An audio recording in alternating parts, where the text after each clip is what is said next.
सहजात्म स्वरूप परम गुरु श्री राजचंद्र प्रभु चरण कमल मामुको मुझ मस्तक भावे भक्ति नहीं हूँ चूकू आकड़ी काल मोक्ष मार्ग भूलायो अविरोधपणे करी तमे प्रगट समझाव्यो। श्रीमद राजचंद्र वचनामृत 572 मुंबई फागण वध 7 रवि 1951।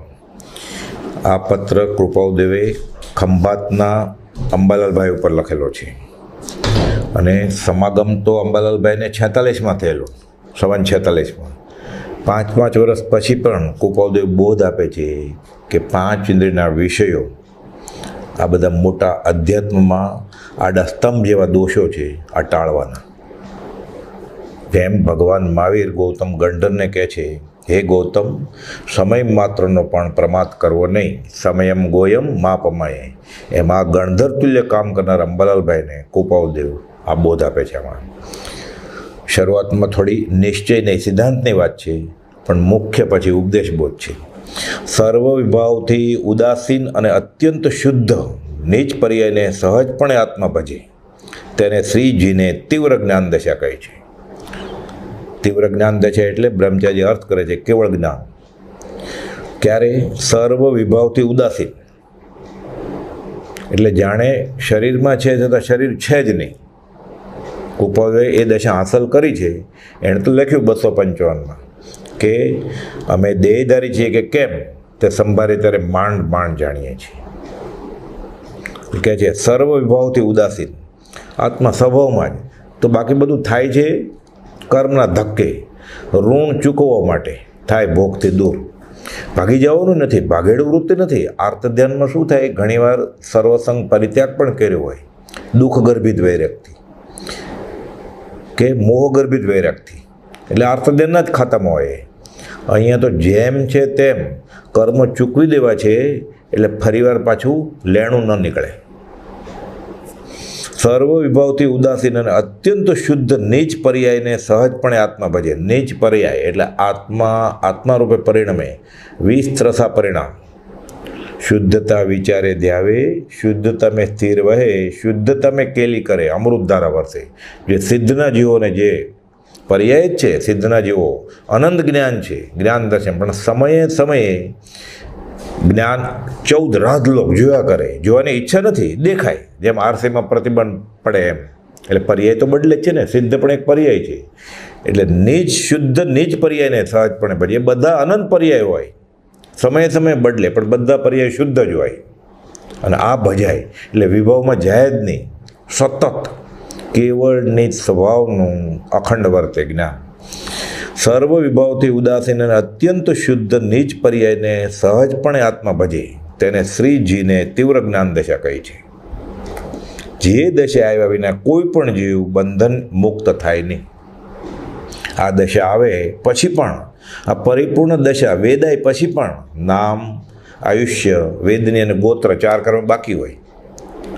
એ પૂર્વ કર્મને ધક્કે જેટલું આયુષ કર્મ હોય આયુષ્ય પૂર્ણે મટીએ દૈહિક પાત્ર જ। આવી દશા આવ્યા વિના કોઈ પણ જીવ બંધન મુક્ત થાય નહીં એવો સિદ્ધાંત શ્રીજીને પ્રતિપાદન કર્યો છે, જે અખંડ સત્ય છે। એટલે કૃપાલુને આ દશા અનુભવાય છે તો એ હજી શરીરમાં છે કે જે મહાવિદ્ય ક્ષેત્રે અત્યારે 20 તીર્થંકર ભગવાન અને 2 કરોડ કેવળી શરીરમાં જ છે। ઉદય પ્રયોગે પૂર્વ પ્રયોગ આદિ કારણના યોગથી વિચારવું થાય છે। એમાં બોધનો ઉદય હોય તો નિષ્કારણ કરુણાનો ધોધ વહેવડાવે અને નામ તીર્થંકર નામ કર્મ હોય એટલે જગતના ઉદ્ધાર માટે જ જન્મે છે। પછી જીવ બંધનમુક્ત થાય નહીં જ્યાં સુધી આવી દશા આવે નહીં ત્યાં સુધી એવો સિદ્ધાંત શ્રીજીને પ્રતિપાદન કર્યો છે, જે અખંડ સત્ય છે। કોઈક જીવથી એ ગહન દશાનો વિચાર થઈ શકવા યોગ્ય છે। અનંતકાળનો અભ્યાસ છે, એનો આગલો છેડો જ નથી ત્યારથી દેહાધ્યાસ। એટલે એક પણ અશુદ્ધ પર્યાય ન ભોગવે અને જીવ જીવતો હોય એ ગળે કેમ ઉતરે છે? એક સેકન્ડ પણ જીવને વિચાર શૂન્યતા કે શુભમય રહેવું તકલીફ પડે છે. પ્રાર્થના વેળાએ સંકલ્પ વિકલ્પ થાય છે. આત્મસિદ્ધિની 72મી ગાથા આવે 73માં અમેરિકા જઈ ઘરે જઈ પાછો 74માં ભેગો થઈ જાય. એટલે કુપોલથી કોઈક જીવથી એ ગહન દશાનો વિચાર થઈ શકો યોગ્ય છે. એટલે જ્ઞાનીમાં અને જ્ઞાનીના વચનમાં જેને પૂર્ણ શ્રદ્ધા છે, આશ્રય લીધો છે, 5 ઇન્દ્રિયો હમણાં આવશે, વિષય કશાય કાબૂમાં લીધા છે, એને એમ થાય કે આવું હોવું જોઈએ અને પ્રતીત થાય ત્યારે એને સત્પુરુષમાં પરમેશ્વર બુદ્ધિ થાય. પછી એને ખબર પડે આ ભગવાન જ છે, આ આકાશી ભગવાન અત્યારે મારે માટે આ સાકાર રૂપે છે. પરાભક્તિની પરાકાષ્ઠાએ પહોંચે ત્યારે પછી આવું થાય અને પછી એ પણ થઈ જાય. એટલે આત્મા અને પરમાત્માનું એકરૂપ થઈ જવું એ પરાભક્તિ. અને જે સાધક માટે પોતે જેને આરાધે છે એ સત્પુરુષ, જ્ઞાની અને આકાશી ભગવાન ત્રણેય એક થઈ જાય. કોઈક જીવથી એ ગહન દશાનો વિચાર થઈ શકો યોગ્ય છે, કેમ કે અનાદિથી અત્યંત અજ્ઞાન દશાએ આ જીવે પ્રવૃત્તિ કરી છે. એમાં વચમાં શુભનો ઉદય હોય, વ્યવહારિક શુભનો ઉદય હોય ત્યારે તો જીવ ઘણીવાર નશામાં હોય. જો પાપાનુબંધી પુણ્યનો ઉદય હોય તો, પુણ્યાનુબંધી પુણ્યનો ઉદય હોય તો અધ્યાત્મમાં રસ હોય, આગળ વધે ખરા. પણ તો પણ આવી અનાદિથી અત્યંત અજ્ઞાન દશા હોય એટલે સીધું એમ પ્રતીત કેમ થાય, અહેસાસ કેમ થાય? એટલે શાલિભદ્ર, ધન્ના એ બધું જાણે કે મારું છે જ નહીં એમ કરીને છૂટી જાય. અને કુપોલના સમાગમમાં આવ્યા પછી અંબાલાલભાઈ જેવા વ્યવહારના કામ જ નથી કર્યા. એમ જ થાય, એમ ચાલે. અમે સંસાર લઈને બેઠા છીએ ને, અમે જવાબદારી લઈને બેઠા છીએ ને, અમે ફરજ લઈને બેઠા છીએ ને. એટલે કે જે કોઈક જીવથી એ ગહન દશાનો વિચાર થઈ શકે યોગ્ય છે, કેમ કે અનાદિથી અત્યંત અજ્ઞાન દશાએ આ જીવે પ્રવૃત્તિ કરી છે. દેહ તે હું, અહમભાવ, આ બધું મારું, મમત્વ ભાવ. તે પ્રવૃત્તિ એકદમ અસત્ય, અસાર સમજાય તેથી નિવૃત્તિ સૂજે એમ બનવું બહુ કઠણ છે. એટલે એમાં રાતોરાત લાંબી દાઢી કેવી રીતે થઈ જાય કે આ બધું બરાબર છે, હું દેહાદી સ્વરૂપ નથી, દેહ સ્ત્રી પુત્રાદી મારા નથી, ઘર બર કંઈ મારું નથી, એમ કેમ થાય? ઘણા લાંબા કાળના બોધે શરૂઆતમાં તો પરોક્ષે આ અહેસાસ થાય કે આ વાત તો સાચી છે. પછી ધીરે ધીરે ધીરે એને અંદરનો રણકાર થાય અને પ્રત્યક્ષ અનુભવ થયા પછી તો ધડધડ કર્મનો ભૂકો બોલે. એટલે કહે છે કોઈક જીવથી આ ગહન દશાનો વિચાર થઈ શકો યોગ્ય છે, કેમ કે અનાદિથી અત્યંત અજ્ઞાન દશાએ આ જીવે પ્રવૃત્તિ કરી છે. તે પ્રવૃત્તિ એકદમ અસત્ય, અસાર સમજાય તેની નિવૃત્તિ સૂજે એમ બનવું કઠણ છે. માટે જ્ઞાની પુરુષનો આશ્રય કરવાનું ભક્તિ માર્ગ જેને નિરૂપણ કર્યું છે. આશ્રય કે આ જ કરવું છે મારે, મને ક મને, વશે ક વશે, આ જ કરવું છે. કામ એક આત્માર્થનું, બીજો નહીં મન રોગ. શરૂઆતમાં તો પ્રથમ દશાએ કુપોલજી લખ્યું છે કાળકૂટ વિષ જેવું ભાષશે, પણ પરિણામે અમૃત છે. શરૂઆતમાં એમ થશે આવું આ ઝેર જેવું બધું, કાંઈ આનંદ જ નહીં, કાંઈ 5 ઇન્દ્રિયનો ભોગ જ નહીં ભોગવવાનો. તો વિકલ્પ થાય તો આ વિશ્વનું પ્રયોજન શું સંસાર? આ બધું શા માટે બનાવ્યું હશે? પછી એમ કે ભગવાને ક્યાં બનાવ્યું છે? તારા કર્મને લઈને આ બધું બન્યું છે, તને મળી આવ્યું છે. એટલે કે જે જ્ઞાની પુરુષનો આશ્રય કરવાનું ભક્તિ માર્ગ જેને નિરૂપણ કર્યો છે. એટલે સમજાય તો બરાબર છે, ન સમજાય તો બુદ્ધિથી તો માનવાનું કે કહેનાર પુરુષ સાચા છે અને મને આ માન્ય હો. એક પળ પણ તમારા કહેલા તત્વની શંકા ન થાય. અને વૃત્તિ કેવી? તમારા કહેલા રસ્તામાં અહોરાત્રનું રહું એવી વૃત્તિ કરે કે ભલે મને સમજાય કે ન સમજાય, તહત્તી છે સાચું, આજ નહીં તો કાલે સમજાશે. જ્ઞાની પુરુષનો આશ્રય કરવાનું ભક્તિ માર્ગ જેને નિરૂપણ કર્યો છે કે જે માર્ગ આરાધવાથી સુલભપણે જ્ઞાન દશા ઉત્પન્ન થાય છે. 692માં કુપોલજી લખ્યું ને, આ થઈ જાય તો જીવ તે ભવે અથવા ભાવિ કાળ એવા થોડા કાળે સ્વસ્વરૂપમાં સ્થિતિ કરે. એકવાર સમ્યક દર્શન થઈ ગયું કે કહેનાર પુરુષ સાચા છે, મોક્ષ માર્ગ આમ જ હોય, આમ જ છે, એમાં અંદરથી ભણકાર થાય એટલે જીવ વહેલો મોડો છૂટવાનો જ. પછી પરોક્ષે શ્રદ્ધા થાય, પછી 16મો ભાવ નથી. ભક્તિ માર્ગ જેને નિરૂપણ કર્યો છે, જે માર્ગ આરાધવાથી સુલભપણે જ્ઞાન દશા ઉત્પન્ન થાય છે. તો વાંચવા માંડે તો, ક્રિયા કરવા માંડે તો. એટલે કુપોલજી લખ્યું છે જ્ઞાન માર્ગ દુરારાધ્ય છે 866માં પત્રમાં, અને ક્રિયા માર્ગમાં અસદ અભિમાન આવે. આ કાળમાં તો એટલા સંઘાણે નથી. કેટલા પૈસા હોય તો કેટલું દાન કરે, કેટલી બુદ્ધિ હોય, કેટલું વાંચે ને સમજે, કેટલું લખે. સહેલામાં સહેલો માર્ગ, પહેલામાં પહેલો માર્ગ ને આ કાળમાં છેલ્લામાં છેલ્લો માર્ગ ભક્તિ માર્ગ. મોક્ષનો ધુરંધર માર્ગ છે ગોપાલે કહ્યું 380માં. એટલે કે ઘણા પ્રકારથી મનન કરતા અમે એ નિશ્ચય પર આવ્યા છીએ કે ભક્તિ એ સર્વોપરી માર્ગ છે. 201માં છેલ્લી લાઈનમાં સૌભાગભાઈને લખે છે ભક્તિ. અને આ જ વાત જીનેશ્વર ભગવંતોએ કરી છે. એટલે કહે છે કે ભક્તિ માર્ગ શ્રીજીને નિરૂપણ કર્યો છે કે જે માર્ગ આરાધવાથી સુલભપણે જ્ઞાન દશા ઉત્પન્ન થાય છે. જ્ઞાની પુરુષના ચરણને વિશે મન થાપ્યા વિના એ ભક્તિ માર્ગ સિદ્ધ થતો નથી. ઠેઠો ઠેઠ ચરણ શરણ ધીરજ નથી, મરણ સુધીની છેક બોધ દુર્લભ ભાવના ને ધર્મ દુર્લભ ભાવના આવે છે ને. એમાં શરૂઆતમાં સાચું પણ લાગે, એવા અશુભ કર્મનો ઉદય થાય, અશાતા વેદની કર્મનો ઉદય થાય એટલે જીવ પાછો ધજુ પચું સંકલ્પ વિકલ્પમાં વયો જાય.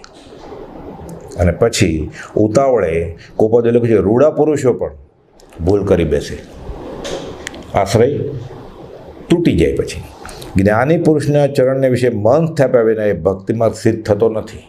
મનને મારી નાખવું પડે, જેથી ફરી જ્ઞાનીની આજ્ઞા આરાધવાનું જીન આગમમાં ઠેકાણે કથન કર્યું છે.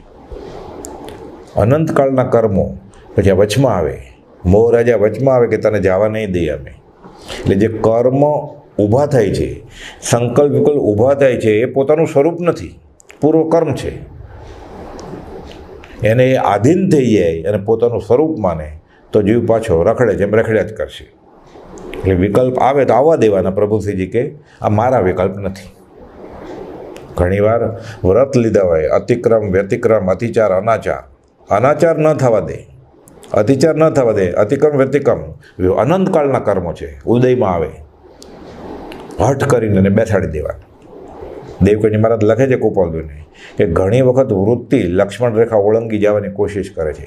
તમારું નામ લઉં છું ને ભાગી જાય છે કે ડરે છે. જાપ કરવા માંડવાનો. જે ગુનો આપણને ખટકતો હોય, બ્રહ્મચારી જે બોધ આપ્યો છે એ સજાત્મ સ્વરૂપ પરમ ગુનો જાપ કરવા માંડવાનો, એ ગુનો યાદ રાખીને. એટલે થોડા વખતમાં એ કર્મ પછી શાંત થઈ જાય. ઘણીવાર ભારે કર્મ તો ન પણ થાય, પણ આ જ રસ્તો છે જ્ઞાની પુરુષનો આશ્રય કે તે આ મને આજ્ઞા આપી છે, આ આજ્ઞા મને માન્ય છે, મારી આગળ બીજો કોઈ રસ્તો છે નહીં. ઘણા ઉપાય અજમાવેલા પોતાને મેળે, સૌ સાધન બંધન થયા, રહ્યો ન કોઈ ઉપાય, તું કે એ જ હવે તારું શરણ. આ બધા રોગોની દવા એક જ છે, જ્ઞાનીની આજ્ઞા. કે જે જ્ઞાની પુરુષના ચરણને વિશે મન થાપ્યા વિના એ ભક્તિમાર્ગ સિદ્ધ થતો નથી. અને ફરી જ્ઞાનીની આજ્ઞા આરાધવાનું જીન આગમમાં ઠેકાણે કથન કર્યું છે. જ્ઞાની પુરુષના ચરણમાં મનનું સ્થાપન થવું પ્રથમ કઠણ પડે છે, કેમ કે અનાદિનો અભ્યાસ ઉલટો છે ને. અહીંયા તો 5 ઇન્દ્રના વિષયો નહીં, કશાયો નહીં, ભોગ ઉપભોગ છોડવાનું, રીતિનો કોળિયો લાગે કે કંઈ આનંદ તો છે જ નહીં, કંઈ મજા તો નથી આવતી. કેમ કે એની મજા જ જે પરિણામે સજા છે એને મજા સમજો છે અને ટેવાઈ ગયો છે, પછી રીઢો ગુનેગાર થઈ ગયો છે. એટલે શરૂઆતમાં મનનું સ્થાપન થવું કઠણ પડે છે, પણ વચનની અપૂર્વતાથી કે આવું પહેલાં મેં સાંભળ્યું નથી, વાંચ્યામાં નથી, સાંભળવામાં નથી, પણ અનુભવમાં આવે એવી વાણી છે. વચનની અપૂર્વતાથી તે વચનનો વિચાર કરવાથી, વિચાર કુપોદય આત્મસિદ્ધિમાં 14 વાર વિચારની વાત કરી છે. એનો વિચાર વિવેકપૂર્વક શાંત ભાવે કરો, બહુ પુણ્ય કર્યા પુણ્યથી કર વિચાર તો પામ. વિચાર કર્યા કરે, ઉપજે તે વિચારણા મોક્ષ માર્ગ સમજાય. પછી તે વચનનો વિચાર કરવાથી તથા જ્ઞાની પ્રત્યે અપૂર્વ દ્રષ્ટિએ જોવાથી, અપૂર્વ, બાકી બધું પૂર્વનું પૂર્વી જ છે, બધું પહેલાં કરેલું જ. અપૂર્વ પહેલાં નથી કરી એવી ભક્તિ, અપૂર્વ ભક્તિ, અનન્ય ભક્તિભાવ. અર્જુન મૂંઝાય છે, પૂછે છે શ્રી કૃષ્ણને કે પરમેશ્વર પદ તમે કોના ઉપર પ્રસન્ન થાવ? કૃષ્ણ જવાબ આપે છે અનન્ય ભક્તિ. અનન્ય ભક્તિ એટલે શું? પુરુષ સ પર પાર્થ ભક્ત્યા લભ્યતે અનન્ય. તારે પરમેશ્વર પદ જોઈએ છે, અનન્ય ભક્તિ કરવી પડે. પહેલાં નથી કરી એવી અન્ય ભાવ, બીજા ભાવ કરતાં અપૂર્વ પહેલાં નથી થયું એવું. બાકી બધું ગાડી લાડી વાડી દેહાદ્યા આમાં પૂરવાનું પૂરવી છે. જે યોનિમાં આ જીવ ગયો ત્યારે પોતે જે દેહ ધારણ કર્યું એ મારો પ્રેમ હતો જ, અને એ જે ઋણાનુબંધે જે બીજા જીવો સાથે સંબંધમાં આવ્યો એ બધા મારા. કંઈ નવું છે જ નહીં. અનંતકાલથી જે કરે છે આ બધું પૂરવાનું પૂરવી જ છે. હવે આ અપૂર્વ ભાવ આવે જ્ઞાની પ્રત્યે અપૂર્વ દ્રષ્ટિએ જોવાથી, પરપ્રેમ પરમ પ્રેમ, તન સે મન સે ધન સે, અને જ્યાં પ્રેમ બધે વેરાઈ ગયો છે, છૂટો થઈ ગયો છે, એ બધો ભેગો કરીને આ બાજુ નાખે જ્ઞાની પ્રત્યે, તો કામ થાય. જ્ઞાની પ્રત્યે અપૂર્વ દ્રષ્ટિએ જોવાથી મનનું સ્થાપન થવું સુલભ થાય છે. પછી મનને ન મળે એટલે ધીરે ધીરે પછી ટેવાઈ જાય મન કે આમાં કંઈ આપણને મળે એમ નથી. પ્રભુજી કહેતા મનને કેવું માગે તો ખોટી ઈચ્છા કરે, પ્રાર્થના કરતો હોય, સત્સંગ કરતો હોય, આત્મસિદ્ધિ ચાલુ હોય ને ઊભા થવાનું મન થાય કે પાણી પી આવું, હું આ બેઠો. ઉઠે ભલે ઈચ્છા થાય શરૂઆતમાં, તું માગે છે તને મળવાનું નથી. તો કબીર કહે છે મન જાય તો જાને દે, મત જાને દે શરીર, બિના ચલાએ કામથી ક્યાં લગેગા તીર. અદબ વળીને બેસી જાય પછી બાણ ચડે કેવી રીતે? તીર કામઠું ઉપાડે જ નહીં. તો આ જંગલી ઘોડો છે એને વશ કરવો જ પડે. મોટા મોટા યોગીઓ અને વશ નથી કર્યું એટલે પડી ગયા છે તપશ્ચર્યાના માર્ગેથી. પણ મનનું સ્થાપન થવું પછી સુલભ થાય છે ક્યારે? જ્ઞાની પ્રત્યે અપૂર્વ દ્રષ્ટિએ જોવે તો. પણ હજી જીવને અચિંત્ય તુજ મહાત્મ્યનો નથી પ્રફુલ્લિત ભાવ, એવો ભાવ ઉલસતો નથી. નાની એવી વસ્તુમાં કુપદો લખ્યું છે પોતાનું નાનું ઘર, પોતાનું નાની એવી કંઈ પ્રોપર્ટી, એવા સગા સંબંધી, કોઈ બાળક જન્મે તો હા બાબો જન્મ્યો, બોલ્યો બાબો, એમાં અહોભાવ આવે છે, આશ્ચર્યભાવ આવે છે. અને આ આખા આગમ ઠાલવે 1.5 કલાકમાં એમાં અચિંત્ય ભાવ સ્ફૂરતો જ નથી. ગોપાલ લખે છે સૂર્ય, ચંદ્ર, હવા, પાણી, દરિયાના મોજા, આમાં કંઈ આશ્ચર્ય લાગતું જ નથી. અને 14 રાજલોક અસંખ્યાત યોજન પ્રમાણે એમાં ટીપું બી ન આવે. આપણે ચિત્ર દોરવા જાય તો લોક સ્વરૂપમાં પોતાનું ઘર કે પોતાની સમાજ કે પોતાનું ગામ કે પોતાનો દેશ એનો એને અહોભાવ અભિમાન વર્તે છે. એટલે કહે છે અપૂર્વ દ્રષ્ટિએ જોવાથી મનનું સ્થાપન થવું સુલભ થાય છે. જ્ઞાની પુરુષના આશ્રયમાં વિરોધ કરનારા પંચ વિષય આદિ દોષો છે. 5 ઇન્દ્રિયોના વિષય, એમાં ખાસ જીભ, જ્યાં સુધી જીવાઇન્દ્રિય કાબૂમાં ન આવે ત્યાં સુધી મન કાબૂમાં ન આવે. બીજી 5 ઇન્દ્રિયો કાબૂમાં ન આવે, 4 ઇન્દ્રિયો કાબૂમાં ન આવે. અને કામેન્દ્રિયને કાબૂમાં લાવવા માટે સ્વાદેન્દ્રિય જીતવી જ પડે. 4 આંગળની જીભ એ કાબૂમાં ન આવે તો 4 આંગળની ઉપરથી ઇન્દ્રિય કાબૂમાં આવે નહીં.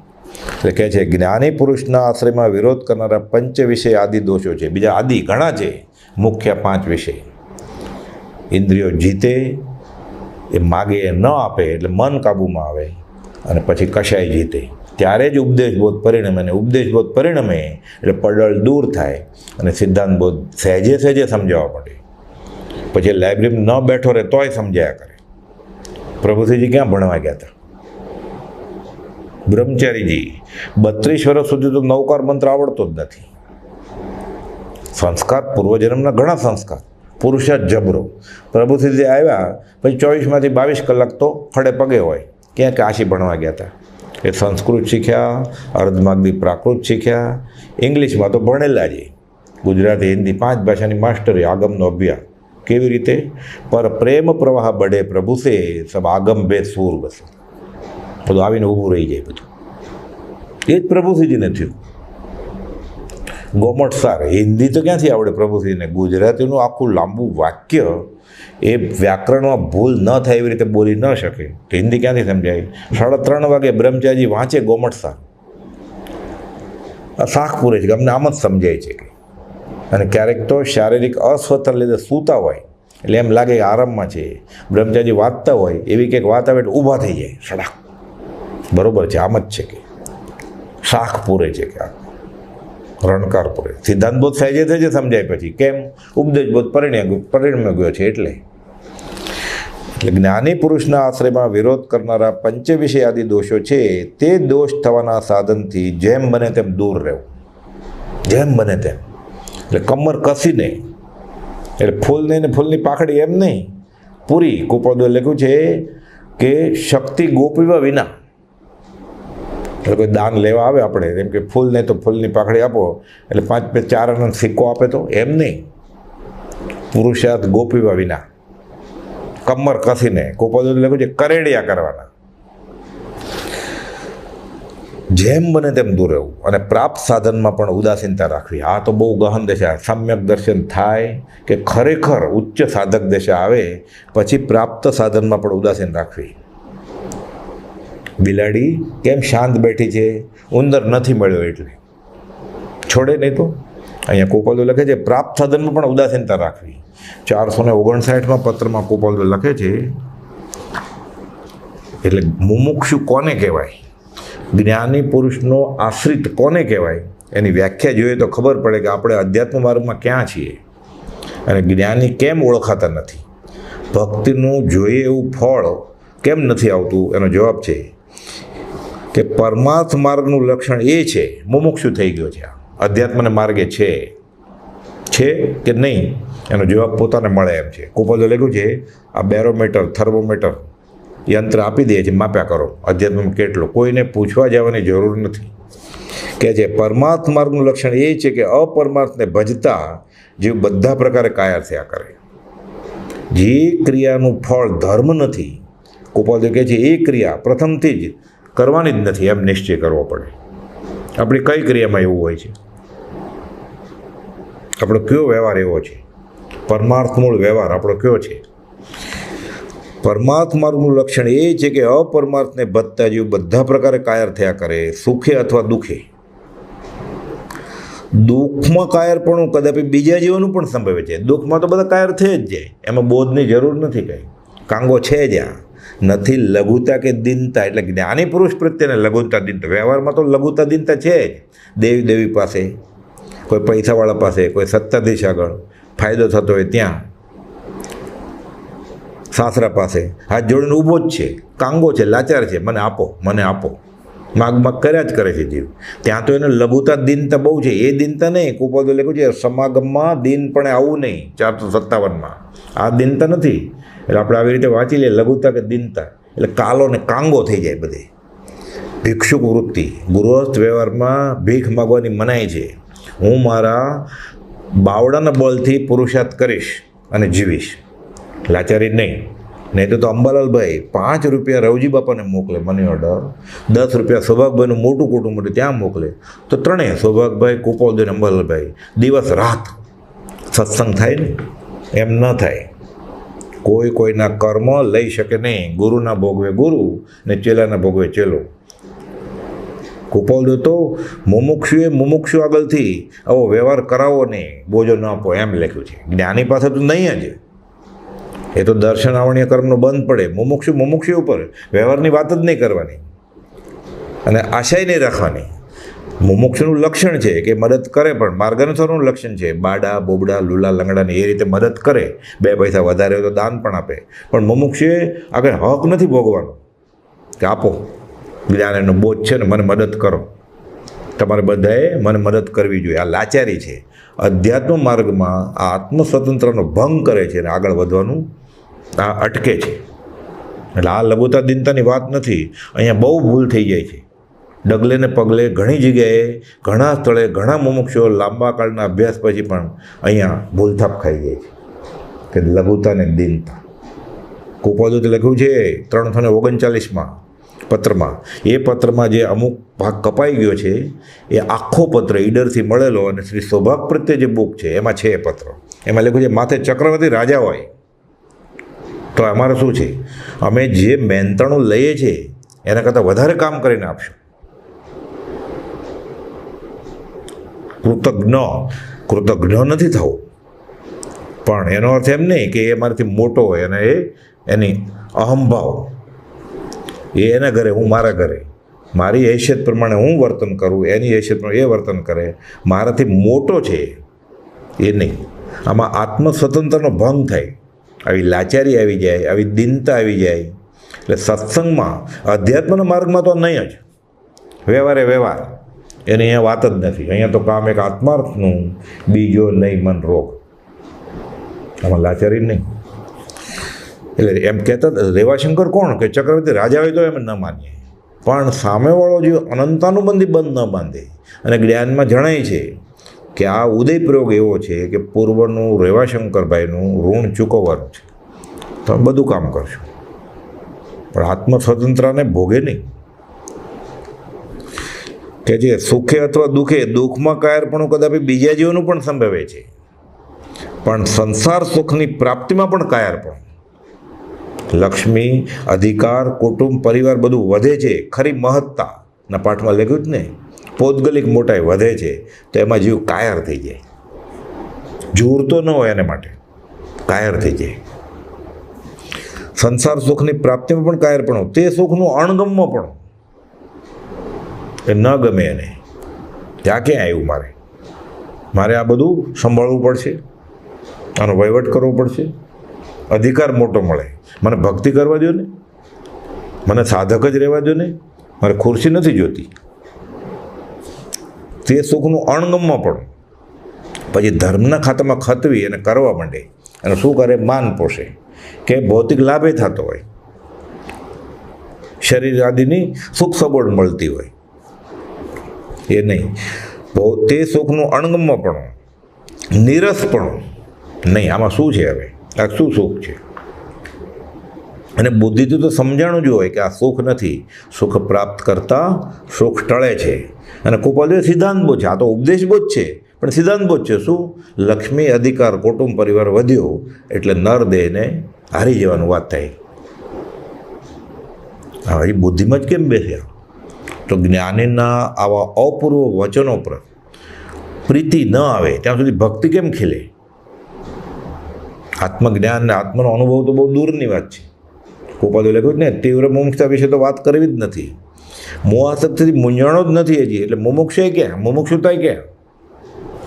એટલે કે છે સંસાર સુખની પ્રાપ્તિમાં પણ કાયરપણું, તે સુખનું અણંગમાં પણ. રૂબુ રાજાની વાત કરે છે ને કુપાલદેવ સૌભાગભાઈને, એ પરમાત્માની ભક્તિ કરે છે. ભાગવતની વાત છે કે ખરેખર જો તમે મારા ઉપર પ્રસન્ન થયા હો, ભગવાન પ્રસન્ન થયા કે માગ, ખરેખર તમે મારા ઉપર પ્રસન્ન થયા હો તો આ પંચ વિષયના સાધનરૂપ એવી લક્ષ્મીનું મને સપનું ના આવ્યું. આ ભક્તિ, આ આશ્રય અને આ મુમુક્ષતા, દીપી નીકળી હોય મુમુક્ષતા. તે સુખનું અણગમાં પણ, નિરસપણું પરમાર્થ માર્ગી પુરુષને હોય છે. તેવું નિરસપણું જીવને ક્યારે થાય? એટલે કુપાલદેવ બેરોમીટર આપ્યું છે કે હું અધ્યાત્મમાં કઈ સ્ટેજે, કયા કેટલા પગથિયા ચડ્યો છું. તેવું નિરસપણું જીવને પરમાર્થ જ્ઞાને, એટલે પોતાને સમ્યક દર્શન થઈ ગયું હોય તો એને આવું થવું જોઈએ. એને માન મળે, એને પૈસા મળે, એને વ્યવહારિક લાભ મળે, એને બધા ગુરુ તરીકે પૂજે, તો એને શું થવું જોઈએ? તે સુખનું અણગમમાં પણ નિરસપણું થવું જોઈએ, તો સાચું. એવું ન થતું હોય અને રાચી માચીને આવા કાર્યોમાં એ લેપાતો હોય તો અધ્યાત્મ ક્યાં? એટલે કહે છે તેવું નિરસપણું જોઈને પરમાર્થ જ્ઞાને. હવે આવું ન હોય તો પરમાર્થ જ્ઞાની હોય જ નહીં, અથવા પરમાર્થ જ્ઞાની પુરુષને નિશ્ચય થવું સંભવે છે. એટલે ખરેખર એને પરમાર્થ જ્ઞાની કુપાલદેવનો નિશ્ચય છે, એણે કુપાલદેવનો આશ્રય લીધો છે, એ માને છે કુપાલદેવને. પ્રભુજી કે એમ બધા માને છે કે અમે કુપાલદેવને માનીએ છીએ, એ તો એ સ્વીકારે ત્યારે કે. એટલે અમુક ક્રિયા કરી લે, અમુક ગાઈ લે, અમુક વાંચી લે, અમુક જગ્યાએ આશ્રમમાં, મંદિરમાં, તીર્થસ્થળમાં રોકાઈ આવે વર્ષના અમુક દિવસોમાં. એકાંતે નિષેધ નથી, શરૂ તો આ રીતે જ થશે, પણ ખરેખર તો પછી આ અધ્યાત્મમાં ક્યારે જ્યારે પ્રવેશ પામ્યો એનો સાચો તેવું નિરસપણું જોઈને પરમાર્થ જ્ઞાને અથવા પરમાર્થ જ્ઞાની પુરુષના નિશ્ચય થવું સંભવે છે. પાછું આગળ લખ્યું એ ફૂલ સ્ટોપ, પૂર્ણવિરામ નથી, અર્ધવિરામ છે. બીજા પ્રકારે થવું સંભવતું નથી. 609માં લખ્યું ને, આવું નહીં હોય કોઈ દિવસે જીવનું કલ્યાણ થશે નહીં. દેહ ત્યાગ થતો હોય તોય સત્સંગ કરવો, કુપાલદેવ તો એમ લખ્યું છે 609માં. 11, 12 ને 13મી કોલમમાં ચુકાદો આપ્યો કે આમ નહીં હોય તો જીવનું કોઈ દિવસે કલ્યાણ થશે નહીં. પ્રભુજી કહેતા ભાલાનો વરસાદ વરસતો હોય તોય સત્સંગ કરવો, અને હીરા વેચાતા હોય, પ્રભાવનામાં હીરા છે, કુસંગ કરવા ના જાય. હીરા ક્યાં, અહીં તો થોડુંક ક્યાંક ઉજળું દેખીને ફસાઈ જાય છે જીવ. 5 ઇન્દ્રિયો પોષાતી તોય ઘણું હીરા નથી જોતા મારે. ફરીવાર દુઃખમાં કાયરપણું કદાપી બીજા જીવોનું પણ સંભે, પણ સંસાર સુખની પ્રાપ્તિમાં પણ કાયરપણું, તે સુખનું અણગમાં પણ નિરસપણું પરમાર્થ માર્ગી પુરુષને હોય છે. તેવું નિરસપણું જીવને પરમાર્થ જ્ઞાને અથવા પરમાર્થ જ્ઞાની પુરુષના નિશ્ચય થવું સંભવે છે, બીજા પ્રકારે થવું સંભવતું નથી. કેમ? આમ કેમ સિદ્ધાંત છે? કોઈ બધો ખુલાસો કરે છે કે પરમાર્થ જ્ઞાન, એને ખબર પડી કે હું શરીર નથી, આત્મા છું, એમ મારે અનુભવવું છે અને એવું થવું છે. તો પરમાર્થ જ્ઞાને અપરમાર્થ રૂપ એવા સંસાર જાણીને પછી તે પ્રત્યે તીવ્ર એવો ક્રોધ, માન, માયા, લોભ કોણ કરે? કે ક્યાંથી થાય પછી? અને નહીં તો આમ ન થતું હોય એટલે હજી એને અધ્યાત્મમાં એને પ્રવેશ લીધો જ નથી. એટલે જ્ઞાની પુરુષના આશ્રયમાં વિરોધ કરનારા પંચવિષયાદી દોષો છે તે દોષ જેવાના સાધનમાંથી જેમ બને તેમ દૂર રહેવું અને પ્રાપ્ત સાધનમાં પણ ઉદાસીનતા રાખવી અથવા તે સાધનોમાંથી અહમબુદ્ધિ છોડી દઈ રોગરૂપ જાણી પ્રવૃત્તિ ઘટે. તો રોગ થયો એટલે કોઈને રોગ થયો હોય, બ્રહ્મચારી સમજાવે છે, અને પછી દવા લેતો હોય તો એને આનંદ આવે? એને રોગ મટે એનો આનંદ છે, દવા લેવાનું કોને ગમે એવું? એવી રીતે જેને પૂર્વકર્મના ઉદય આ બધું મળ્યું છે એને રોગરૂપ જાણે કે મારે હવે છૂટવું છે, આ બધું મને ઋણાનુબંધે મળી આવ્યું છે, એ હું નથી, એ મારો ભાગ નથી, એ છોડે. દેહ, સ્ત્રી, પુત્ર આદિ તો બરોબર, આદિ ચેતન અને જળ બધું પરિગ્રહ મારું કાંઈ છે જ નહીં. એટલે પ્રાપ્ત સાધનમાં પણ ઉદાસીનતા રાખવી અને તે સાધનોમાંથી અહમબુદ્ધિ છોડી દે રોગરૂપ જાણી પ્રવૃત્તિ કરે. આ તો રોગ થયો. કે રોગ કોને ગમે? સંસાર કેવી રીતે પૂજે? ગોપાલદેવ દાખલો આપ્યો છે સૌભાગભાઈને કે નાગ પાંચમમાં નાગને કેમ લોકો પૂજે? નાગ ઉપર પ્રેમ છે, નાગ ઉપર અહોભાવ છે, અપૂર્વ ભક્તિ છે નાગદેવની. 2 હાથ જોડીને મસ્તક નમાવીને સાપનું ચિહ્ન કરીને પછી દૂધ ધરીને શું કહે? હે નાગ દેવતા, તમે દર્શન નહીં આપતા. કેમ? નાગ દેવતા પ્રસન્ન થઈને દર્શન આપે તો શું થાય? એટલે સંસારને એ રૂપે, નાગ રૂપે પૂજે. એટલે નથી જોતું, પણ અત્યારે પૂર્વકર્મના આધારે આવીને ઊભું છે. એટલે તમે હવે હે કામ, હે માન, હે સંગ ઉદય, હે વચન વર્ગણા, હે મોહ, હે મોહદેહ શિથિલતા, શાંત થાવ, હવે જાઓ. અનાદિકાળથી તમે મને હેરાન કર્યો છે, હવે જાઓ, મારે તમારું કામ નથી. તોય ન માને, હઠ કરીને હટાવીએ તોય તો પછી મારી નાખવાના. મારે કામ ક્રોધ સબ લોભ મોહ પીથી ડરે, ઇન્દ્રિયો કતલ કરી કયો રજપૂતો હે. સુંદરદાસનું શુરાતન અંગ ગોપાલદેવ કે સૌભાગભાઈને મોકલ્યું. ડુંગરસિંહ ગોસલે કે કાયા ત્યાં સુધી માયા તો હોય જ. ગોપાલદેવ બધા માટે ન હોય એવું પોતાનો અનુભવ છે. એવા પણ જીવો હોય કે કાયા ત્યાં સુધી માયા ન હોય એવા, નહીં તો કોઈ છૂટે જ નહીં. કાયા ત્યાં સુધી માયા હોય તો છૂટે કેવી રીતે જીવ? એક પરમાણુમાં જો માયા રહી ગઈ હોય તો જીવ છૂટે નહીં. તો કેવી રીતે પછી? તો અધ્યાત્મ કંઈ રહ્યું જ નહીં ને. પછી છૂટવાનો રસ્તો બંધ થઈ ગયો હતો. સમજાવે છે કે રજપૂતો કરે, હઠ કરીને હટાવે. રોગરૂપ જાણી પ્રવૃત્તિ ઘટે. અનાદિ દોષનો એવા પ્રસંગમાં વિશેષ ઉદય થાય છે જ્યારે આવી રીતે નક્કી કરે ને સાધક. આપણને તો બકરીને કોણ હેરાન કરે? દેખ બિચારી બકરીનો પણ કોઈને જાતા પકડે કાન. અંબાલાલભાઈ કહે છે ગોપાલદેવને એક પત્રમાં, સત્સંગ છે એમાં પત્ર છે કે હું આ કશાયને જીતવાની કોશિશ કરું છું. એક દિવસ તો લખે છે પછી આજે રાત્રે 12 વાગ્યા પછી હું વિચાર કરતાં મને અનંતાનુમતિ કશાયનું સ્વરૂપ સમજાય એવું લાગે છે. પત્રમાં લખ્યું કે હું કશાયને કાઢવાની કોશિશ કરું છું તો એ આવે છે, પછી હું હઠ કરીને દાઢમાં ભરાવીને એને દબાવીને ખૂન કરીને કાઢું છું. અનાદિ દોષનો આવા પ્રસંગમાં વિશેષ ઉદય થાય જ્યારે કાઢવાની કોશિશ કરે ને, એટલે સાપની પૂંછડી ઉપર પગ આવે ત્યારે ખબર પડે. નિમિત્ત મળે, એ બિલાડીને ઉંદર મળે ત્યારે ખબર પડે કે શાંત છે કે નહીં. બગલો શાંત બેઠો હોય, ઊભો હોય એક પગે, એ માથલું જોવે એટલે ફટ કરીને દોડે, પકડી લે. અનાદિ દોષનો એવા પ્રસંગમાં વિશેષ ઉદય થાય છે કેમ કે આત્મા તે દોષને છેદવા પોતાની સન્મુખ લાવે છે કે તે સ્વરૂપાંતર કરી તેને આકર્ષે છે. એટલે જ્યાં સુધી એવા નિમિત્ત નથી ત્યાં સુધી બરાબર છે, પણ એ ઘી, ઠેણું ઘી, જામેલું ઘી અગ્નિ પાસે જાય પછી ન ઓગળે તો પોલું હોય ને વાગે, વાસળી પોલી હોય ને, પોલું છે તે વાગે છે, તેમાં તે શું કરી કારીગરી? સાંભેલું બજાવે તો હું જાણું કે તું શાણો છો. આવે પછી લડાઈ શરૂ થાય. એટલે કર્મમાં અચિંત્ય શક્તિ છે, ચેતનમાં અચિંત્ય શક્તિ છે, છેલ્લે આત્મા વિજયી થાય. નહીં તો જો કદી કર્મ માત્ર થયા કરે એમ જ હોય તો કોઈ જો છૂટે જ નહીં કરે. તે દોષને છેદવા આત્મા પોતાની સન્મુખ લાવે છે કે તે સ્વરૂપાંતર કરી તેને આકર્ષે છે અને જાગૃતિમાં શિથિલ કરી નાખી પોતાને વિશે એકાગ્ર બુદ્ધિ કરાવી દે છે. ના તો પછી મને નબળાઈ આવી જશે, હું નહીં ખાઉં તો. પછી પ્રાર્થના કરવી છે, આનંદે આવે છે, સત્સંગ છે, ના હું નહીં સૂવું ને મને થાક લાગશે, પછી છેતરે, પછી કાલે ભક્તિ નહીં થાય. પણ આજે ભક્તિ કરીને મોક્ષ વયો જાય ને પછી કાલનું શું કામ તારે? એકાગ્ર બુદ્ધિ કરાવી દે છે. તે એકાગ્ર બુદ્ધિ એવા પ્રકારની હોય છે એટલે પોતે જ પોતાને છેતરે. કેવી રીતે છેતરે? કે મને આ પ્રવૃત્તિથી તેવો વિશેષ બાદ નહીં થાય. આ તો મોટો દિવસ છે એટલે હમણાં હું મીઠાઈ ખાઉં છું શુકન પૂરતી, પ્રસાદ રૂપે, એમ કરીને મીઠાઈથી જ પેટ ભરે, દાળ ભાતથી પેટ ભરે ને શુકન પૂરતી ખાલી ચાખી લેતો મીઠાઈ તો પ્રસાદી થઈ ગઈ ને. પછી કે ભગવાન તો વાસનાના ભૂખ્યા છે. એટલે છેતરે વૃત્તિ.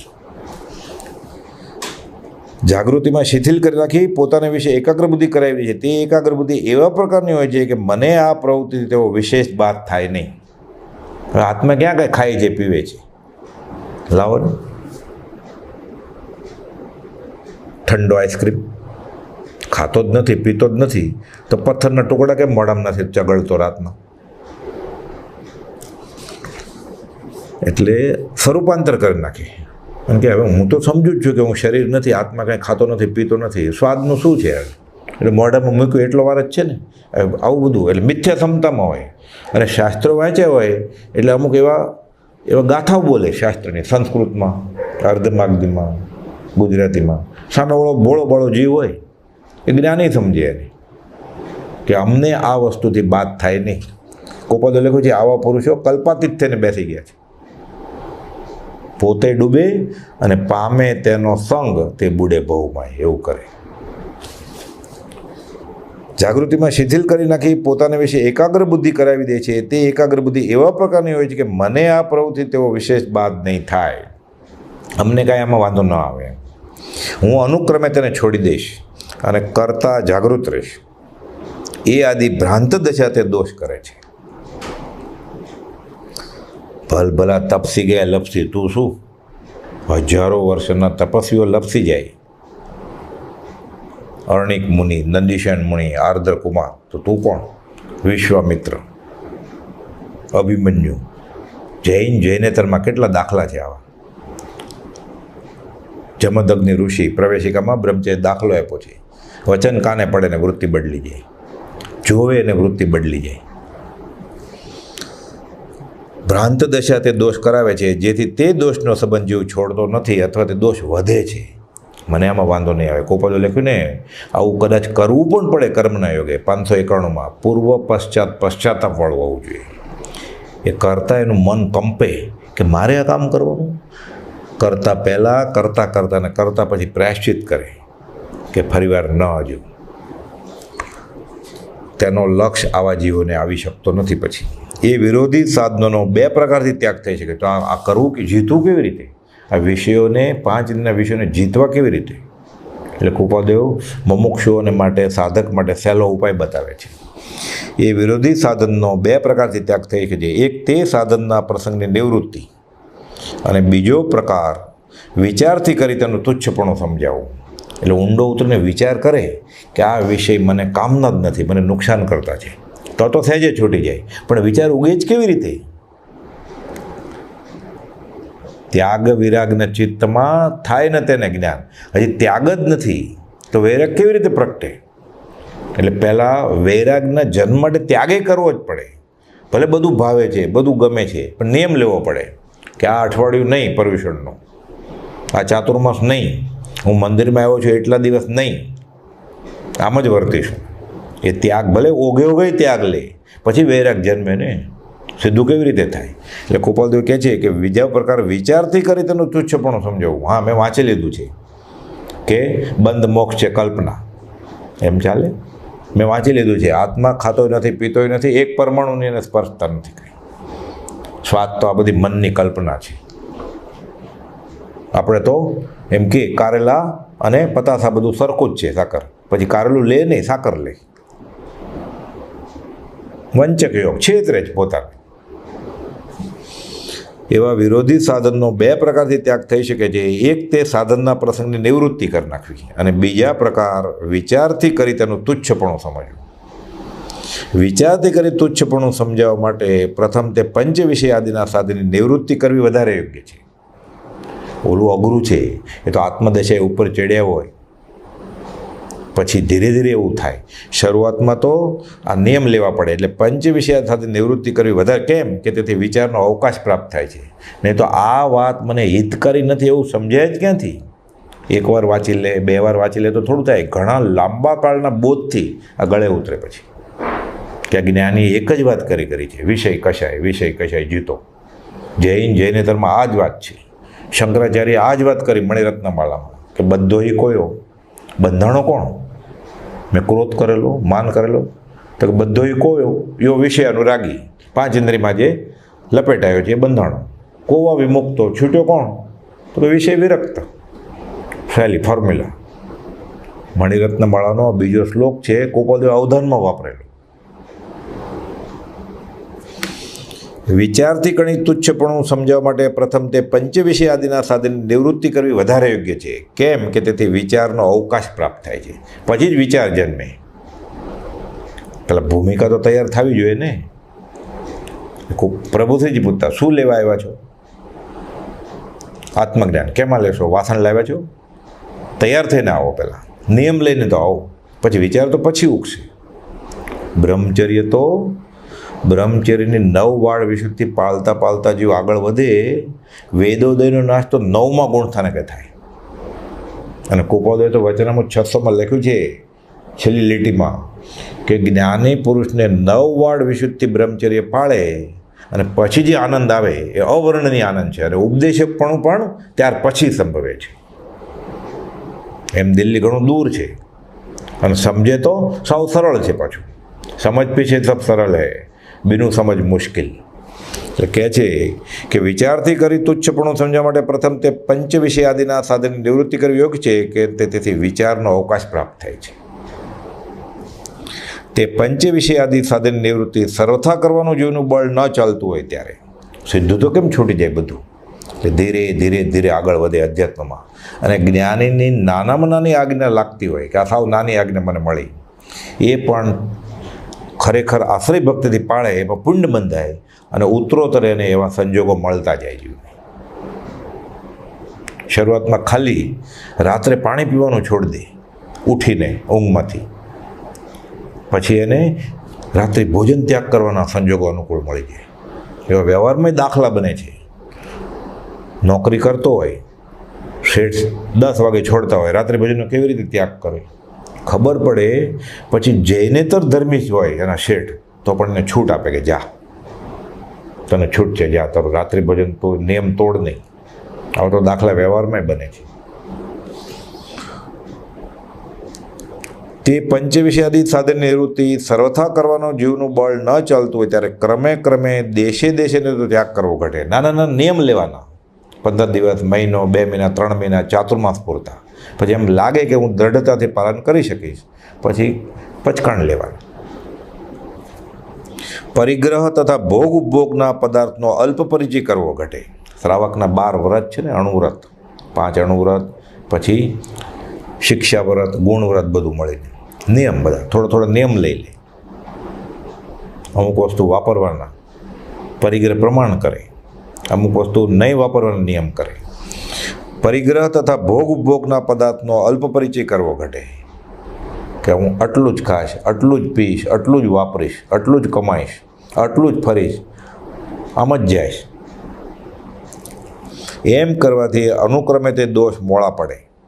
કુસંગ ત્યાગવા માંડે ધીરે ધીરે, આરંભ સમારંભના કાર્યોમાં રસ ન લે, એટલે ધીરે ધીરે આ બધું ઓછું થતું જાય, એટલે અધ્યાત્મમાં જીવ આગળ વધતો જાય અને પછી સહેજે સહેજે બધું મળતું જાય ને એવા સાધન. અનુક્રમે તે દોષ મોડા પડે ને આશ્રય ભક્તિ દ્રઢ થાય. આશ્રય ભક્તિ એટલે જ્ઞાની પુરુષે જે કહ્યું છે તે મને મંજૂર હો, મને બુદ્ધિમાં સમજાય કે ન સમજાય તહત્તી કરવાનું, પહેલાં આગળ જાય તો બધું સમજાશે. તથા જ્ઞાનીના વચનોનું આત્મામાં પરિણામ થઈ તીવ્ર જ્ઞાન દશા પ્રગટી જીવન મુક્ત થાય. ગોપાલદેવે 1.5 લાઈનમાં ગોપાલદેવ જીવન મુક્ત થઈ જાય. જ્ઞાનીની આજ્ઞાનો આરાધક અંતર્મુહૂર્તમાં કેવળ જ્ઞાન પામે છે, પણ એને સ્વચ્છંદ ને પ્રતિબંધ વચમાં આવે છે. રોકે જીવ સ્વચ્છંદ તો પામે અવશ્ય મોક્ષ. જીવ કોઈક વાર આવી વાતનો વિચાર કરે, વરતને વતલે દાડે, પર્યુષણના પહેલા છેલ્લા દિવસે કે હું રાત્રે પાણી નહીં પીવું, સારું છે એકાદે, પણ આ અધ્યાત્મનો માર્ગ એ પાર્ટ ટાઈમનો માર્ગ નથી, એના જીવનમાં વણાઈ જવું જોઈએ. રાતોરાત બધા જીવોને કાંઈ સરસંગ પરિત્યાગ કરીને જંગલમાં જવાનું તીર્થંકર ભગવાને કહ્યું નથી, પણ જે જ્ઞાનીની દૃષ્ટિએ સાચું નથી એ સાચું ન મનાય, અને જીવ 5 ઇન્દ્રિયના વિષયો ધીરે ધીરે ધીરે કાબૂમાં લાવવાની કોશિશ કરે, કશાય કાબૂમાં લાવવાની કોશિશ કરે, આરંભ પરિગ્રહ નિવૃત્તિ પુરુષાર્થ કરે તો ધીરે ધીરે આગળ વધે. એટલે કે જે જીવ કોઈક વાર આવી વાતનો વિચાર કરે, તેથી અનાદિ અભ્યાસનું બળ ઘટવું કઠણ પડે. ક્યારેક ક્વચિત આવું, આ બાજુ 364 દિવસ હોય, આ બાજુ 1 દિવસ, વરતને વતલે દાડે એમ ચાલે. પણ દિન પ્રત્યે રોજે રોજ પ્રસંગે પ્રસંગે અને પ્રવૃત્તિએ ફરી વિચાર કરે તો અનાદિ અભ્યાસનું બળ ઘટી અપૂર્વ અભ્યાસની સિદ્ધિ થઈ સુલભ એવો આશ્રય ભક્તિમાં સિદ્ધ થાય. એ જ વિનંતી અંબાલાલભાઈને વિનંતી કરીને ગોપાલદેવ સમજાવે છે. આ જ વાક્ય ગોપાલદેવે 609માં લખેલું છે, એવા જ ભાવાર્થવાળું કે સત્સંગની પાના નંબર 470 609નો એ 11મો બોલ. સત્સંગની ઓળખાણ થવી જીવને દુર્લભ છે.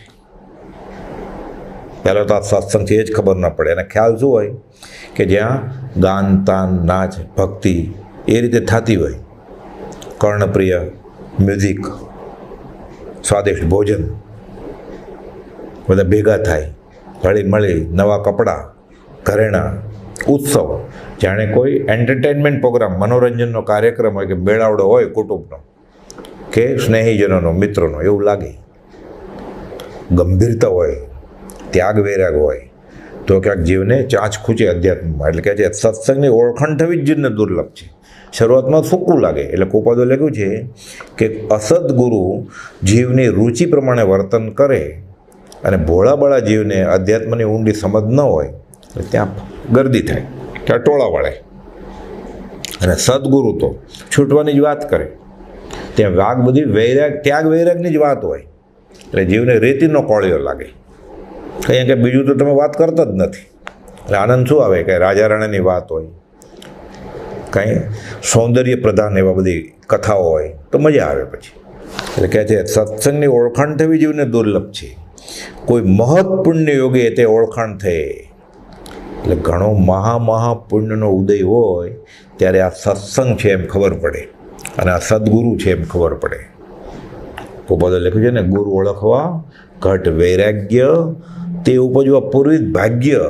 એ ભાગ્ય એવું હોય તો એને રસ આવે આ અધ્યાત્મમાં, તો ત્યાગ અને વૈરાગમાં આનંદ આવે એને.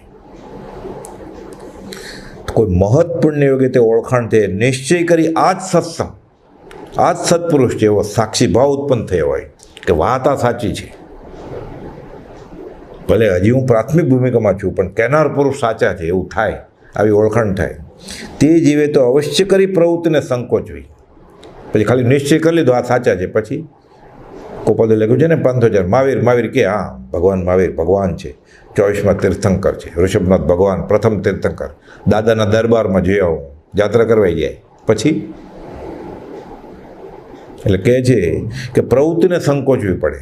કહેનાર પુરુષ સાચા લાગ્યા તે શું કહે છે કે મુમુક્ષુને માંડ આજીવિકા ચાલે તો ઘણું છે. માંડ ક્યાં, અહીંયા તો ખાતામાં ઉભરાય છે, એટલે કે જે પ્રવૃત્તિને સંકોચવી, પોતાનો દોષ ક્ષણે ક્ષણે, ત્યાં આવ્યું ને પ્રસંગે પ્રસંગે, ફરીવાર પોતાનો દોષ ક્ષણે ક્ષણે, કાર્યને પ્રસંગે પ્રસંગે તીક્ષ્ણ ઉપયોગો કરીને જોવા. કે મને આમાં 5 ઇન્દ્રિયોને પોષું એવું હું કરું છું, મારા મનને હું કાબૂમાં નથી, મન એટલે એને જે જોઈએ છે હું આપું છું, હું ભોગ ઉપભોગમાં રાચી માચીને પ્રવૃત્તિ કરું છું, હું આ બધું ભેગું કરું છું. આ પરિગ્રહ છે કે જરૂરિયાત છે મારી? અધ્યાત્મમાં મને પાસે કેટલો સમય છે? સત્સંગમાં મને કેટલો સમય હું ફાળવી શકું એમ છું અને કેટલો ફાળવું છું? મારાથી ત્યાગ વૈરાગ થઈ શકે એમ છે તો હું ત્યાગું છું કે નથી ત્યાગતો? શરીર સારું હોય તો એક નમસ્કાર કરીને ઊભો બેસી જાય, પછી અને પાછું કસરત કરવા જાય 1.5 કલાક. એટલે કે છે પ્રસંગે પ્રસંગે તીક્ષ્ણ ઉપયોગ કરીને જોવા, તે દોષને પરીક્ષણ કરવાને સત્સંગને અર્થે દેહ ત્યાગ કરવાનો યોગ થતો હોય તો તે સ્વીકારવો, પણ તેથી કોઈ પદાર્થને વિશે વિશેષ ભક્તિ સ્નેહ થવા દેવો યોગ્ય નથી. તેમ પ્રમાદે રસ ગારાવાદી દોષે તે સત્સંગ પ્રાપ્ત થયે પુરુષાર્થ ધર્મ મંદ રહે છે. સત્સંગ મળ્યો પણ છે ત્યાં પાછું પ્રમાદ કરે સત્સંગમાં. પ્રમાદ એટલે 4 કષાય, 5 ઇન્દ્રિયના વિષય, વિકથા, સ્નેહ અને નિંદ્રા. આત્માને ભૂલીને જે કંઈ કરવામાં આવે, પછી તીર્થક્ષેત્ર હોય, આશ્રમ હોય, દેરાસર હોય, મંદિર હોય કે ડુંગરની ટોચ હોય, આ બધું અસત્સંગના ખાતામાં જાય. પછી એટલે કે જે પ્રમાદે રસ ગારવાદી દોષે, એટલે રસ ગારો ત્યાંય પાછા સ્વાદિષ્ટ ભોજન સેવી.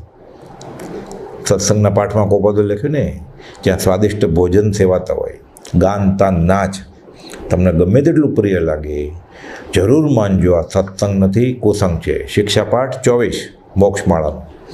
પ્રમાદે રસ ગારવાદી દોષે તે સત્સંગ પ્રાપ્ત થયે પુરુષાર્થ ધર્મ મંદ રહે છે. અને ત્યાં કૃતકૃત્યનું સ્વરૂપ વેદાય કે મેં ઘણું કર્યું, એટલે જીવ ઢીલો પડી જાય પછી અધ્યાત્મમાં આગળ વધતા. અને સત્સંગ ફળવાન થતો નથી એમ જાણી પુરુષાર્થ વીર્ય ગોપવવું ઘટે નહીં. સત્સંગનું એટલે સત્પુરુષનું ઓળખાણ થઈ પણ તે યોગ નિરંતર રહેતો ન હોય તો આપણા બધાની વાત. સત્સંગથી પ્રાપ્ત થયો છે એવો જે ઉપદેશ, 1000 પત્રો મળી જ ગયા છે આપણને. એ પત્રોને સમજાવવાળા બીજા પત્રો મળ્યા છે 600-700 જેટલા બ્રહ્મચારીજીના પત્રો સુધાના 1200 પત્રો મળ્યા છે. મોક્ષમાળાનું વિવેચન છે, બહુ વાંચ્યું, અભ્યાસ કર્યો, પ્રજ્ઞાબોધ છે. કે છે સત્સંગથી પ્રાપ્ત થયો જેવો જે ઉપદેશ તે પ્રત્યક્ષ સત્પુરુષ તુલ્ય જાણી વિચારવો અને આરાધવો. મળી જ ગયું છે આ, હવે ગોતવા જવાની જરૂર નથી.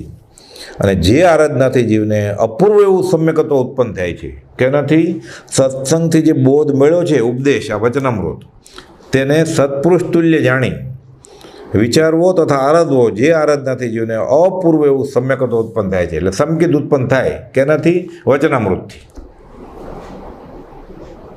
તો કઈ કડી ખૂટે છે, કયો આરો છે આ જીવને, ક્યાં પંચમકાળ છે? જો કરે તો. મેં તો કોપદુ કહે છે અનંત ચોથા આરા ગયા અને લાખ સમોવસણે ગયા. શ્રદ્ધા ન હોય તો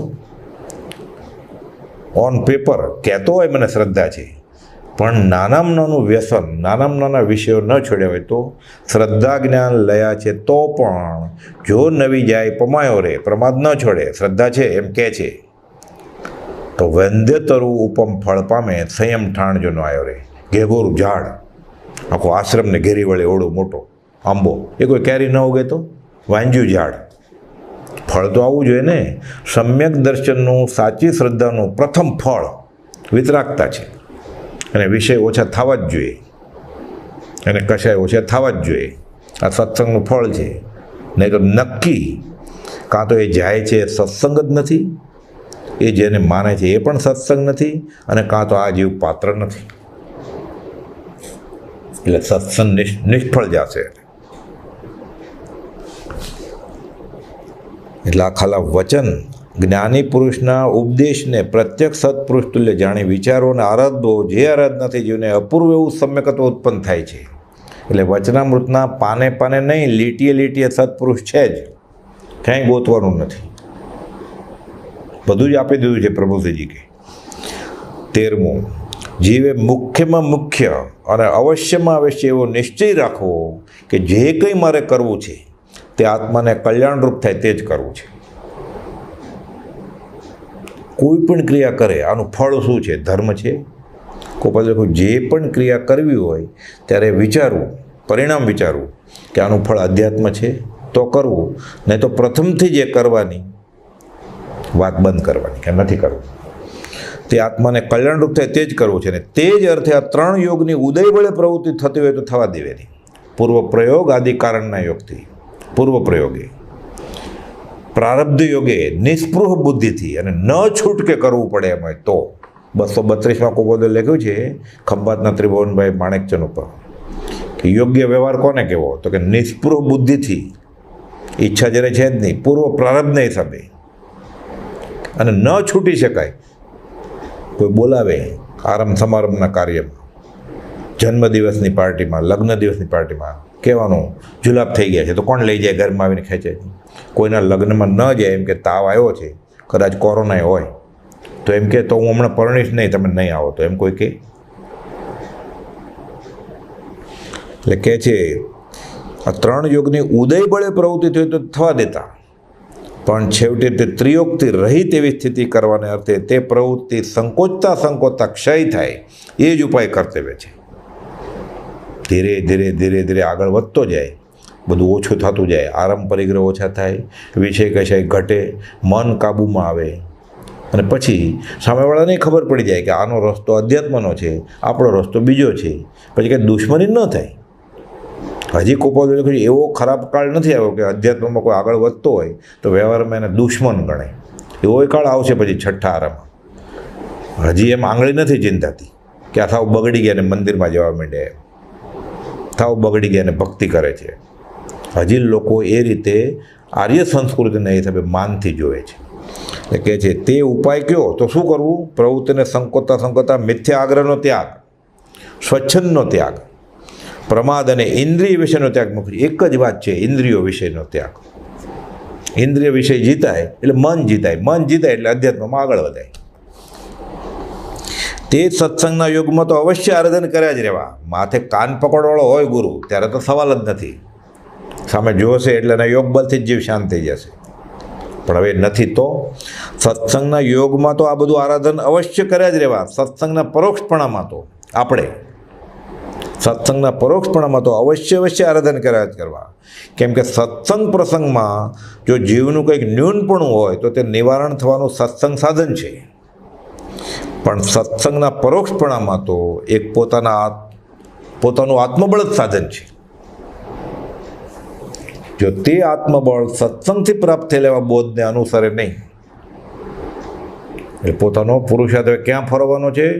સત્સંગથી જે બોધ મળ્યો છે એ રસ્તે. જો તે આત્મબળ સત્સંગથી પ્રાપ્ત થયેલા એવા બોધને અનુસરે નહીં, તેને આચરે નહીં અને આચરવામાં થતા પ્રમાદને છોડે નહીં તો કોઈ દિવસે પણ જીવનું કલ્યાણ થાય નહીં. એટલે આપણે તો સહેલામાં સહેલો આનો શું અર્થ થયો 572 609નો કે પંચ વિષય આદિ ઇન્દ્રિયના વિકાર ઉપર કાબૂમાં ન લાવે જીવ તો સત્સંગમાં આગળ નહીં વધી શકે. આ સંદેશો કેરી હોમ મેસેજ આનો સાર કે ઇન્દ્રિય વિષયનો ત્યાગ એ મુખ્ય છે. સહેલામાં સહેલું સાવ, એમાં ભૂખ્યા રહેવાની વાત જ નથી, તરસ્યા રહેવાની વાત જ નથી, પૈસા ખર્ચવાની વાત જ નથી, શરીર મારું નબળું છે એ વાત જ નથી, શ્વાસ છોડવાનો છે. એટલે કહે છે આત્મબળ સત્સંગથી પ્રાપ્ત થયેલા બોધને અનુસરે નહીં, તેને આચરે નહીં, આચરણમાં થતા પ્રમાદને છોડે નહીં તો કોઈ દિવસે પણ જીવનું કલ્યાણ થાય નહીં.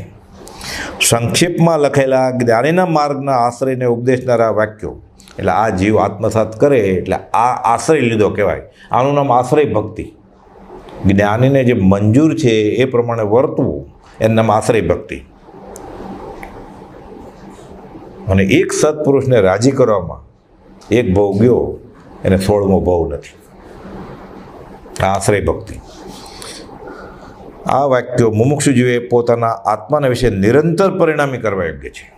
રોજ ડગલે ને પગલે, જમવા બેસે ત્યારે, કમાય ત્યારે, ખાય પીવે ત્યારે, વ્યવહારમાં કોઈને મળે ત્યારે આ વિચારે તો જીવ ધીરે ધીરે આ આરંભ સમારંભ સંકોચતો જાય, વિષય કશાય ઘટતો જાય, ત્યાગ વૈરાગ જન્મતો આવતો જાય તો અધ્યાત્મમાં આગળ વધે. સહજાત્મ સ્વરૂપ પરમ ગુરુ.